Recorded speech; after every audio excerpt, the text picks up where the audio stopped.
Alright, so I thought I'd make a quick video tonight. Hopefully, who knows if it'll actually be quick or not. But I thought I'd boot up Dark Souls, the original, Prepare to Die edition, in all its 30 FPS glory, because why not?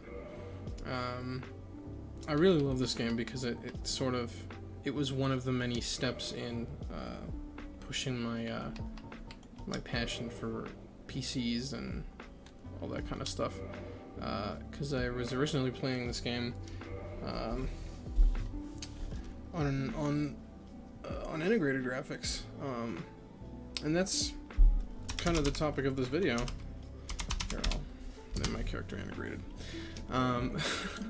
just to tie in. And that's kind of what I've been thinking about, is integrated graphics, because I think back to playing games on a laptop, or playing games on I was playing games on an HP with Intel integrated graphics. So I was running this game at 15 frames a second, and with no knowledge of how to use mods, I couldn't get higher frame rates than that because I didn't know anything. And so it got me. This game is what got me into just going ahead and spending some money on a GPU, because I knew that I needed a GPU to run this game if I didn't know how to use the config tool. So it's like, okay, I'll go ahead and look into that kind of stuff and see what I get. But I think it was important that I had the experience with integrated graphics that I did, because it meant that I had to, or that I didn't have to spend a lot of money to play games that I enjoyed. I think we'll go with that. That's pretty good. Dark Souls faces are great. But yeah, so it meant that I didn't have to put a ton of money into my PC to really get a lot of life out of it. And I feel like that goes for anybody who's using integrated graphics as their main solution to play games on their PC. Like, yeah, it kind of sucks, but it's the perfect stopgap. It's the perfect thing to just run the game and see how it goes.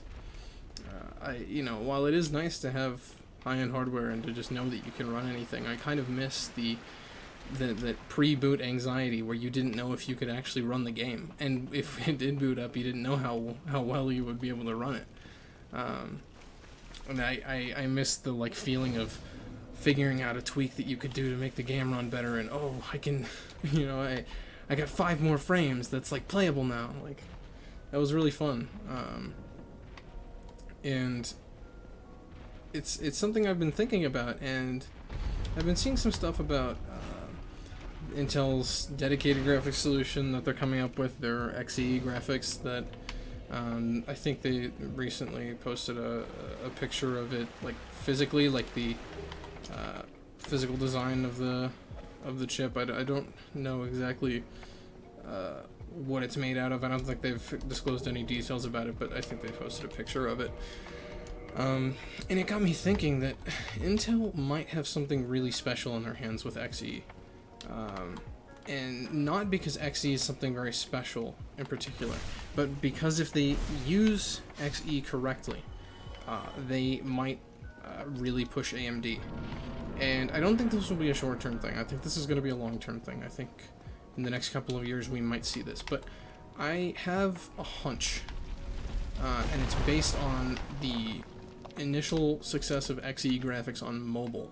So if you haven't seen, Intel's been releasing some new mobile processors, and the new mobile processors, sorry, I thought I'd skip the dialogue, just get to the point. The new mobile processors with XE graphics, the 11th gen mobile processors, and I don't remember, but maybe some of the 10th gen ones had XE graphics. I digress. Regardless, XE graphics were really competitive with AMD's Vega mobile stuff, the Radeon mobile graphics, which were for a long time the Radeon mobile stuff was way better than Intel integrated, and then the XE stuff started coming out, and now it's okay, Intel has some real leverage here. And then it got me thinking, because Intel has integrated graphics on all of their desktop processors, unless they're the F SKUs, which is a relatively new SKU. But for a long time, every processor in Intel's lineup had integrated graphics, and for a long time these were just the Iris integrated graphics, in the Intel like 600 series, you name it. But all of them had integrated graphics. They just weren't that good. They were still useful. Most notably, Intel integrated graphics were used for Intel QuickSync, which is a faster way to do video encoding, I believe. But imagine if Intel decided to continue to use integrated graphics on their desktop chips, but they started using XE graphics. That could be really big, because it could mean that people building new PCs, even if they're going for really high-end ports, say you buy like an i9, you buy an 11th gen, 12th gen, whatever, however far the naming goes, you buy an i9, and you're going to buy like whatever RTX card is the best at the time, but you don't have the cash because it's like $1,000 or whatever. What if the XE graphics are good enough to get you by? Because right now, as it stands, if you buy a new Intel processor, it won't get you by. You buy a 10900 or something, or a 10700, the integrated graphics are pretty garbage, and they won't get you very far in really any game, because they're limited on memory, they're limited on just raw graphical horsepower, and the entire chip is just built off of an old process node. So it's pretty old tech. And there's not really a ton of focus on the graphics. So, you'll be able to like boot stuff because it has like modern DirectX support and Vulkan support and stuff like that. But beyond basic titles, 2D titles, you can't play much on current integrated graphics.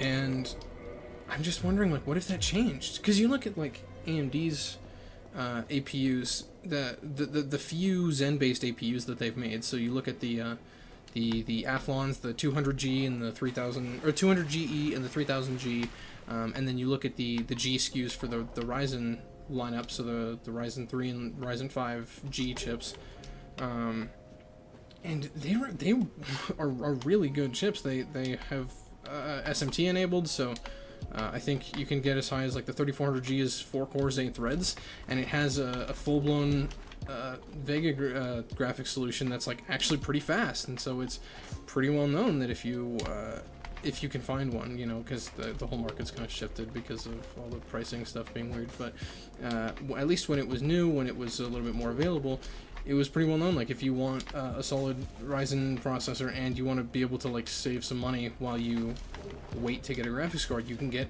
the G SKU for Ryzen and save a couple bucks, and you could actually like play some stuff. Like, you could really boot up like modern 3D titles. You can play Cyberpunk on a 3400G pretty well. Like, granted, you're playing it like 1080p low, but you're playing it with good frame rates. And when you're talking that low of a target, just booting the game and having a frame rate that's acceptable is more than enough. The reason I played this game was because it ran at 15 frames a second. 15 frames a second was enough for me to play the game. And that was all that really mattered. You're not pixel peeping. You're not really concerned with the finer details of your frame rate if the game is booting, and that's all you really want. So I was thinking, assuming Intel leverages the new XE stuff and they put it on all of their modern desktop processors, and on top of that, because already they have some leverage there, because AMD doesn't even have integrated graphics on the main Ryzen line. For AMD, you have to get a G chip to get integrated graphics, and like, it's really good when you get it, but most Ryzens don't have graphics at all. So that's an opportunity for Intel to kind of light a fire under AMD and be like, hey, integrated graphics matter, and you need integrated graphics. Because I think it would be really, really cool for you to be able to spend the extra money on more cores or higher clocks or whatever, And it just so happens that you also get integrated graphics, and now you don't have to spend as much on your GPU, because now you can wait, or rather, you don't have to spend as soon on your GPU, or you don't have to like tip the scales of how much you're spending on certain components. You can just go ahead and buy that, buy the one processor you're thinking about, and then you can worry about the GPU later. And that would mean that AMD would have to start figuring out how to fit a GPU on every single one of their processors. And I think that would be really cool, and one way that Intel can get competitive with AMD again.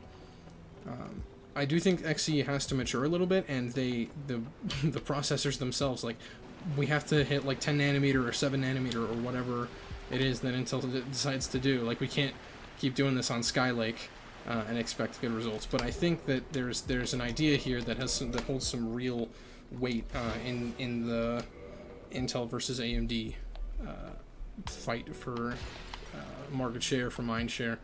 Like, I think it's more important than people think, because really the only reason you don't think of integrated graphics as a long-term or a viable solution is because they're not good. But what if they were good?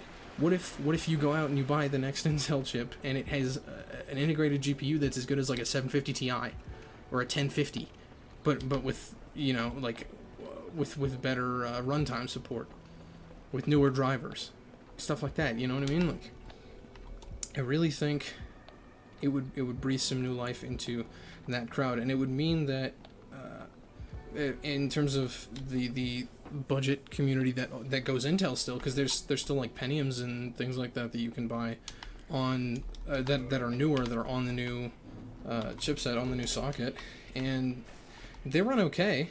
But that would mean that all those customers that might be buying like whatever Pentium, I don't keep up with the low end stuff very well anymore, but that would mean that now maybe you're getting those lower end consumers to spend an extra $50, and now they're buying a Core i3. Or maybe they go the extra mile. Now they buy a Core i5, and now you start pushing more consumers to the higher end, the more expensive parts, because it's like, okay, well, I don't have to spend on the GPU basically ever, and the sooner spending on a better CPU will help out in the long run. Also, they can tier it, right? So in the past, because Intel integrated graphics weren't that great, you'd have like 630, 620, 610 or whatever. But they were all basically the same, so like it didn't really matter which processor you got, the graphics horsepower was the same. But if Xe is varied enough, they can make it so that higher end chips have a faster GPU, and then the lower end ones just don't. If they want to keep it simple, obviously they can just give every chip the same GPU. But if they want to market it as a real option, I think they can. The problem there becomes cooling and die space or substrate space, because you're giving resources to an entire GPU, which is not trivial. But I think they can figure it out if they're so inclined. And it's something. It's a really basic function that, like, it's one of those things where AMD really got away with it because they made such a drastic improvement with Ryzen. Like, Ryzen only was able to not have any graphics solution because Ryzen was so much faster than people were expecting. Ryzen had so many more cores than Intel at the time. But we're getting to the point where, we're 4 generations into Ryzen, entering the 6th generation of Ryzen, or 5th generation of Ryzen 6000 chips, theoretically. And it's starting to get to the point where, like, okay, AMD, like, you gotta start really giving us like certain features back that you cut back on. So you cut back on integrated graphics, but now you need to bring it back. And they've done that before. I mean, they really cut corners on IPC, and they brought back IPC.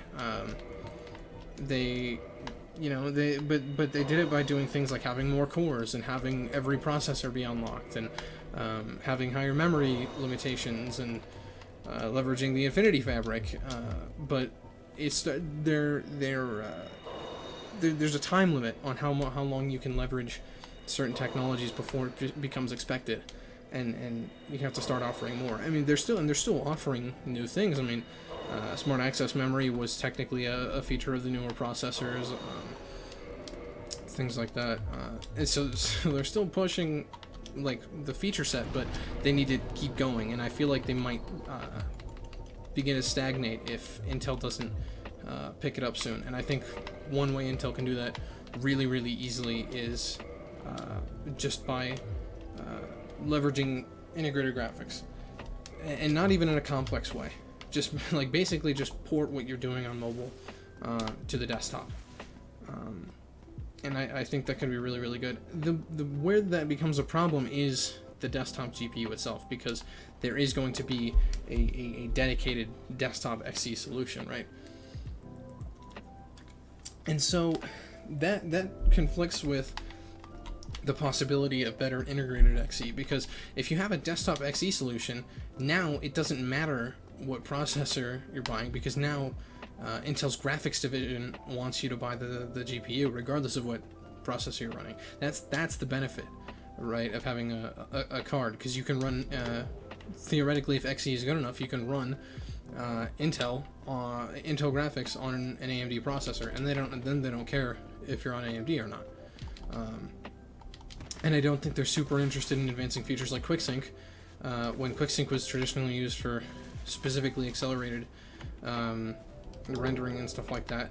And like the only application I can really, or the only time people really use QuickSync that I can think of where it like actually made a significant difference and wasn't like weird was like on macOS, where now Macs don't even use Intel processors, so it doesn't even matter if Final Cut can leverage QuickSync, because now it's using or now it's also leveraging a completely different instruction set, so who cares? So yeah, and that's, and I'm worried about XE dedicated. I'm worried about XE on desktop, because I don't know if it's what consumers are expecting, because consumers are expecting, you know, a 3090 competitor, and that's wrong.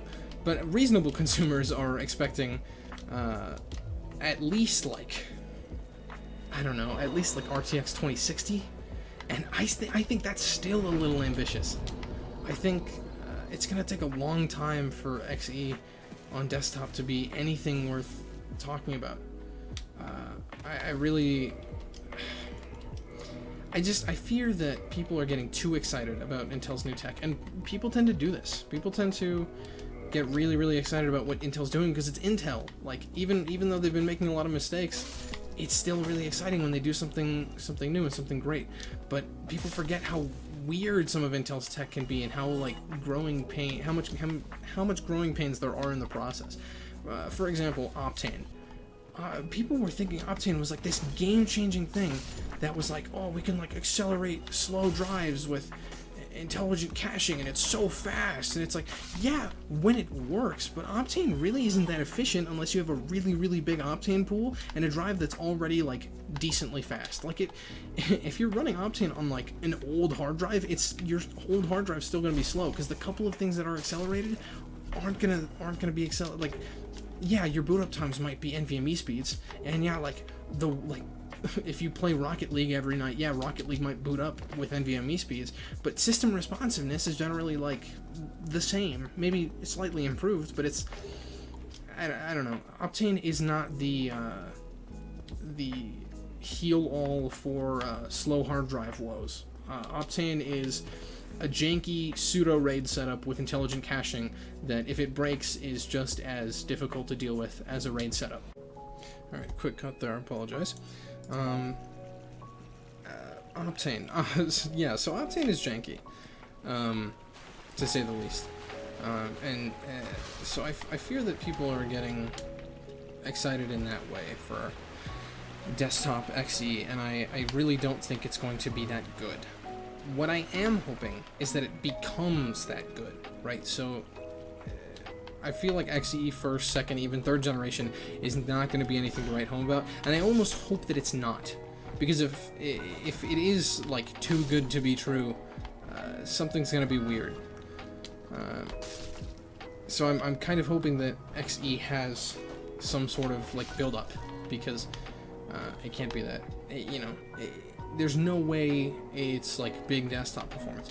I think XE has to kind of do what RDNA tried to do, where when AMD tried sort of re-envisioning their graphics tech, they were like, okay, let's let's shoot higher than the mid-range. Let's shoot like low high-end or high mid-range, and slowly build up the tech so that we can do high-end.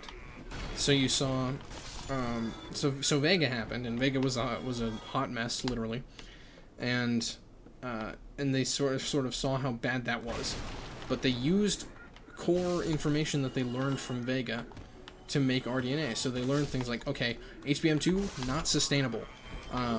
Raw memory bandwidth just doesn't make that much sense, or it didn't make that much sense at the time when GDDR5 was king. And they were like, okay, so don't do HBM, because HBM is really server memory, and you don't need that much memory bandwidth. I feel like they learned that best when Radeon 7 happened, and it had like really fast memory, and it didn't matter because the Radeon 7 wasn't that fast, and it was pretty power hungry for being like 2080-ish performance. So they learned not to use stupid memory for desktop. They learned to be more power efficient, so they had a die shrink when they went to RDNA.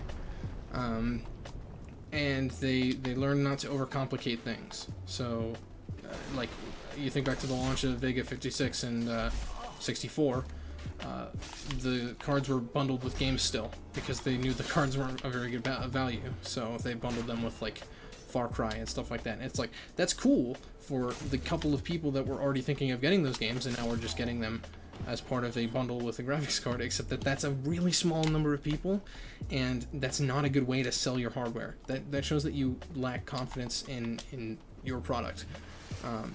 So RDNA 2 came around, and you know, that's among a lot of other changes that that made RDNA a little bit more normal.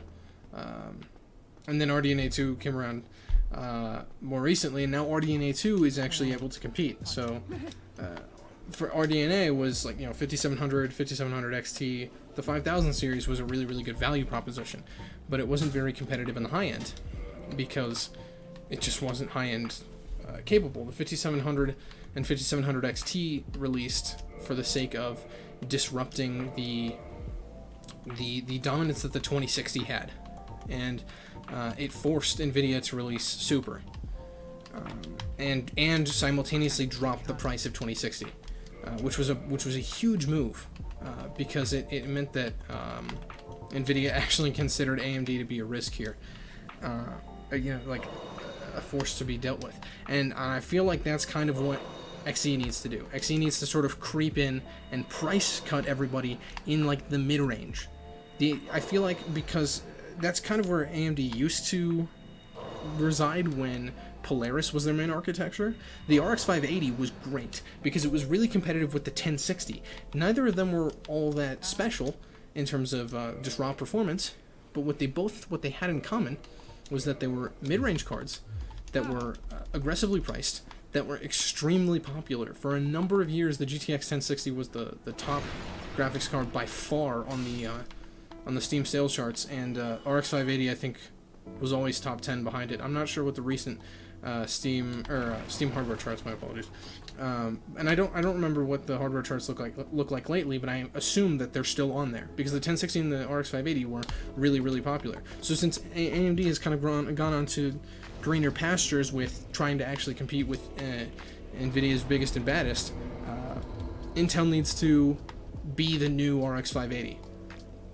Or around there. If not, they need to go for like 1050 Ti positioning, not 1050 Ti performance specifically, because the 1050 Ti is 2 generations old at this point, and it was a pretty low-end card even when it was new. But you know, you look at this generation with the Ampere cards and with RDNA 2, and there's not really a low end. The lowest you go on Ampere is 3060 Ti, and those are still $300-400, which is not super budget. And the cheapest you go on AMD 6000 series is the 6800, which is still like a $500-600 card. You have to go for last gen if you still want low end stuff, so you need to go for like the 5500 XT or something like that, or the RTX 2060, or if you want to go even lower, GTX 1660, GTX 1650. because the what's hot now is to just make something really, really big and bad that can do ray tracing, that can do all this stuff. And so Intel needs to be less ambitious, but because I think Intel needs to be less ambitious, I think people's expectations need to be less ambitious. Because we can't expect a big hit card right now from Intel. There's no way. But I think XE is the greatest thing that happened to Intel since Skylake, because it's something genuinely new that has an actual like time frame where it could feasibly launch, rather than just sort of being an idea the way that 10 nanometer has been. Where Skylake was too good is the problem. So they didn't want to innovate, and then by the time that they were forced to innovate, they were faced with delays. And I think XE, because XE doesn't fighting in the graphics space doesn't give you that kind of room, because for a long time Intel was the only CPU competitor. But even in AMD's, even in Radeon Technology Group's darkest days, they were never disregarded. AMD has always been a big player in graphics, even if they are the worst option, even if they are a straight up bad value. They at least exist and are viable. Like at least it runs the games basically. Whereas in the processor space, Intel had complete dominance. The FX chips were did not hold the candle to, third, fourth, fifth, sixth gen Intel Core i5 and i7. Like, they dominated for so long, and it was easy because FX was weird and hot and stupid, like stupid in the sense that it wasn't scalable. It wasn't like there was no real way to improve on FX, and it wasn't genuine. There was that whole lawsuit where the core counts were misleading because it wasn't like a raw 6 core. It was like 4 cores with like 2 weird computational core. It was stupid. It was dumb from a logistical standpoint, because it's not real performance. It's marketing garbage. And now, because AMD picked it back up, now there's competition again. But it took them a complete redesign of their processors, a complete tear down and rebuild of what their processors look like, and it took a re-envisioning of their pricing structure and of their business model to make it happen. Whereas in GPUs, that's never happened, or that hasn't happened the way it happened with CPUs in recent years. Because you think back to the HD 7000 series of Radeon cards, and they were still pretty okay. They were in a lot of Macs at the time. They were good mining GPUs for early mining efforts, early 2010s mining. They were still good, and they were on shelves and had real, they sold.